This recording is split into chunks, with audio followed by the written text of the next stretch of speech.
L'heure est à la commémoration en Allemagne. Voilà 30 ans que le mur de Berlin est tombé. Le soir du 9 novembre 89 a marqué le tout début de la fin des régimes communistes en Europe de l'Est. 3 décennies plus tard, certains leaders mondiaux s'inquiètent d'un retour de la guerre froide. Le mur est-il vraiment tombé entre l'Est et l'Ouest? L'historien Anthony Steinhoff viendra nous en parler, mais d'abord, un rappel des faits saillants. Voilà 30 ans que le mur de Berlin est tombé. Le 9 novembre 1989, le mur qui séparait l'Europe en deux s'écroulait sous les coups des citoyens en pleine nuit, après une révolution qui avait secoué la République démocratique allemande tout l'été.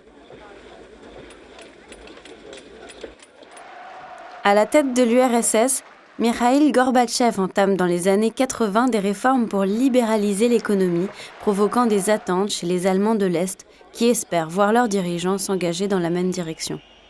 Déçus par le Parti socialiste unifié, une force politique imposée par l'URSS, les Allemands de l'Est s'insurgent.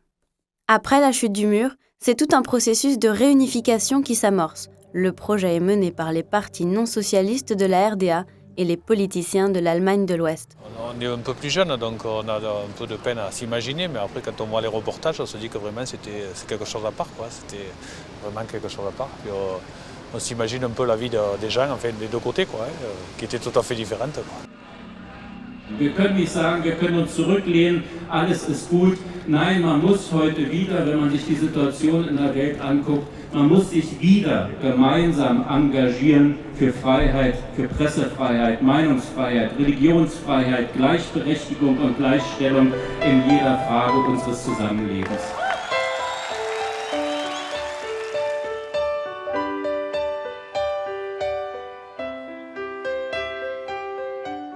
Notre invité, Anthony Steinhoff, est professeur d'histoire à l'Université du Québec à Montréal. Bonjour, M. Steinhoff. Bonjour. Bienvenue à Arrêt sur le monde. Merci beaucoup. Alors, dites-moi, vous étiez où, vous, cette fameuse soirée du 9 novembre 1989? Alors, j'étais à Chicago. Je viens de commencer ma première session, en fait, à l'Université de Chicago, en histoire de l'Europe contemporaine. Donc, j'étais tout simplement assez tranquillement là. Et l'aviez-vous vu dans votre boule de cristal, vous, que ça allait se passer? Pas du tout. À l'époque, j'étais tellement occupé par le début de la session. J'avais un programme assez chargé, donc j'étais complètement investi là-dedans. Et pourtant, en fait, ça touchait directement mes cours, parce que j'ai suivi à ce moment-là un cours en séminaire sur l'histoire de l'Allemagne. Mon prof était un Allemand, donc je ne sais pas pourquoi on n'a pas beaucoup parlé, mais de toute façon, ce n'était pas du tout attendu. C'est arrivé un peu comme de l'espace de l'étranger. Ce n'était pas du tout pressenti de la part de nous, même les gens qui étaient beaucoup plus au courant de ce qui se passe en Europe. Oui, c'est arrivé comme un cheveu sur la soupe. Ouais. 30 ans plus tard, à l'époque, on se rappelle des grandes festivités autour de la chute du mur de Berlin. 30 ans plus tard, les journalistes qui étaient sur le terrain pour le 30e anniversaire disaient qu'en Allemagne de l'Est, on sent que les gens n'ont pas le cœur à la fête. Il y a même 57 % des gens de l'Allemagne de l'Est qui disent qu'ils sont aujourd'hui en Allemagne, qui sont des citoyens de seconde zone. Comment on explique ça? Je dirais que on avait espéré à l'époque un changement assez facile. Donc, sans jamais véritablement tenir en compte la profondeur des défis, la quantité de défis. Donc, initialement, par hasard, le chancelier ouest-allemand de l'époque, Helmut Kohl, avait dit à la fin de novembre, donc à peine 2-3 semaines après la chute du mur, que oui, on veut toujours avoir l'unification allemande, mais on doit penser dans un premier temps à une transition assez graduelle, étant donné les choses à faire. On avait bien compris que sur les deux parties, deux côtés des frontières, donc pas seulement à Berlin, mais aussi la frontière entre les deux parties de l'Allemagne, après 40 ans, les sociétés se sont évoluées complètement différentes. Les gens à l'Est n'ont jamais véritablement vécu la démocratie, même au niveau de la vie matérielle, il existait véritablement dans un autre monde. Le système économique était aussi... ces jours étaient déjà comptés, et depuis, en fait, on le sait avec le recul, depuis au moins 10 ans. Donc, l'énormité de la tâche auquel il fallait faire face était quand même importante. On aurait pu dire, on doit dire qu'à l'époque, il fallait aussi beaucoup improviser. Donc, par exemple, on a instauré, à partir du 1er juillet 1990, l'union monétaire. On a pensé que ça aurait facilité aussi la transition des gens à l'Est vers le système à l'Ouest. Ce serait aussi une marque de confiance envers l'avenir. Mais en fait, ça a accéléré la faillite de la belle partie des entreprises en Allemagne de l'Est.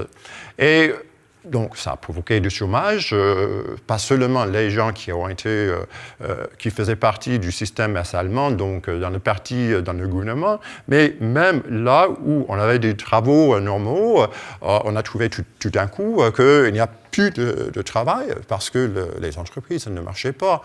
Ouais. Mais là, on est 30 ans plus tard. Il y a eu des milliards qui ont été investis. L'Allemagne de l'Est, son économie s'en est remis pas mal à 75-80% de celle de l'Allemagne de l'Ouest. Oui. Pourquoi ce ressentiment alors qu'il y a eu tellement de progrès? Oui, progrès, mais seulement dans quelques secteurs. Donc, premièrement, dans le secteur des infrastructures. Donc, il fallait créer effectivement un nouvel système téléphonique, presque tous les transports en commun, les routes, les autoroutes, tout cela a dû être construit dans la plupart des villes.